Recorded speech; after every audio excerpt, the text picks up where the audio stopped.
What's up, everybody? It's AJ with etrailer.com. Today we're at 370 Lakeside RV Park. We're going to be checking out the Power Watchdog 50 amp smart surge protector. And this thing has a lot of things going for it. It's going to analyze the shore power here at the park to make sure it's okay to connect your rig to. That way there's no issues. It doesn't burn anything out on the inside and doesn't cause you any issues down the line. Another thing it has is it has that EPO, so that's emergency power off, so it's going to shut down that power if it detects anything out of the normal voltage. So if you have too less or too much, it's going to shut off and protect your rig. Let's check it out. We're here at the shore power. I'm going to go ahead and plug in to our 50 amp spot. Now before I flip the switch and give it power, I'm going to note that the dog's face is going to light up white when I power it up, and then you'll hear a click after that, which makes it safe, which tells you that it's safe to plug in your rig. So flip up the power.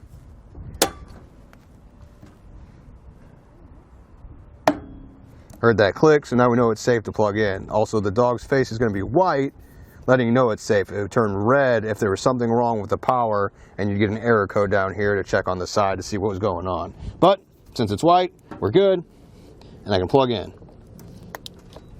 As far as the error codes go down here, you can always tilt yours to the side on the surge protector. It's going to list all the different codes that will come up, and it'll tell you exactly what's wrong here on the side. Once we're inside, we're going to go ahead and fire up the air conditioning and see how the power works. So start there, and hopefully it kicks on. It's going to be light, but I'll stop talking and let you hear it. Just kicked in there.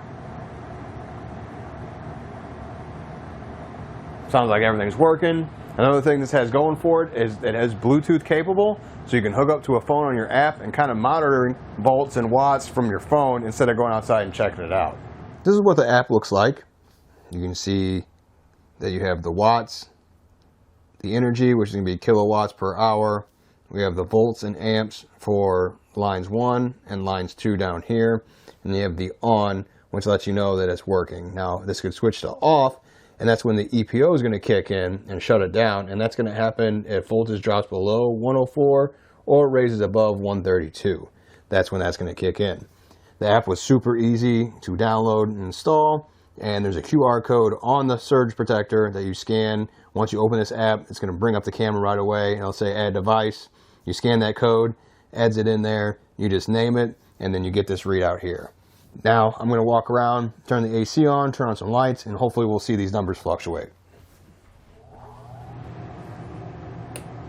One of the good things about the EPO is after it does shut down, if there was an issue, and then once power returns to normal, it'll click back on after 90 seconds. So the voltage has to return to normal for a bit. Then once it realizes it, it'll give it 90 seconds and then it'll automatically turn it back on, which is nice because that means you don't have to physically go outside and push a button or anything. It just automatically do it, and you can just watch the app and see what's going on. Some other surge protectors, like this Camco one, don't have the Bluetooth app. So that means if there was an error code to pop up on the front, you'd have to come out here, check out the backside, match up that code, and just be out in that bad weather. If it's that 3 a.m. thunderstorm, that lightning strike that surges the power, something goes wrong, you have to get out in that storm to check the codes. The other thing is, some of them can only be surged once, so that lightning strike hits, it surges, it burns it out. You can't use it again, and it's a one-time, one use, which you're still protected your rig, so that's good. It didn't do anything there, but the Watchdog one can survive multiple surges, and even if after multiple surges something goes out, you can replace that board in there and keep it running. Now we have a different Watchdog surge protector right here. This is a hardwire one, but we went ahead and opened it. I just wanted to show you how to replace that card I was talking about. What we did was remove the cover, and we did that by removing all these screws around the edges. Pops right off, and this is the card you're going to replace after a few of those surges. Like I said, it's not the first one. It'll be down the line, but when it does burn out, you can easily just pull this card out, pull the plugs, plug it back in, and slide it right back into place. There's just 2 slots to put the card in. You line that up, it slides right back down in there, and you can add the cover back.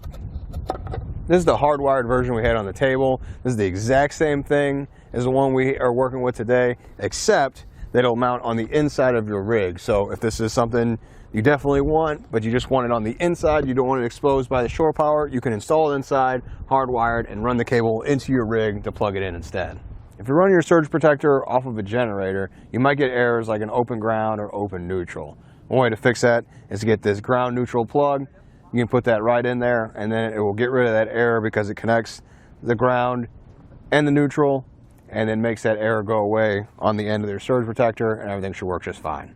Another thing I like about this is it's got this metal locking bracket, so you can run the cable lock through it and kind of lock this to the post so nobody can mess with it when you're not around.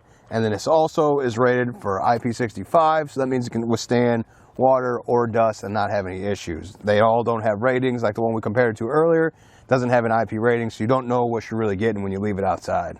Overall, we know how important it is to have this surge protector to make sure everything's okay on the power shore here and nothing bad goes to the rig. That way we don't have any damages there. It really just comes down to the features that you want with it. So Bluetooth is really helpful. The automatic shut off is going to be really great for you. It's going to shut that off, cause no more problems. And then you have the replacement parts so that you can keep this one running for a really long time. Well, I think that does it. Thanks for hanging out, and I hope this helped.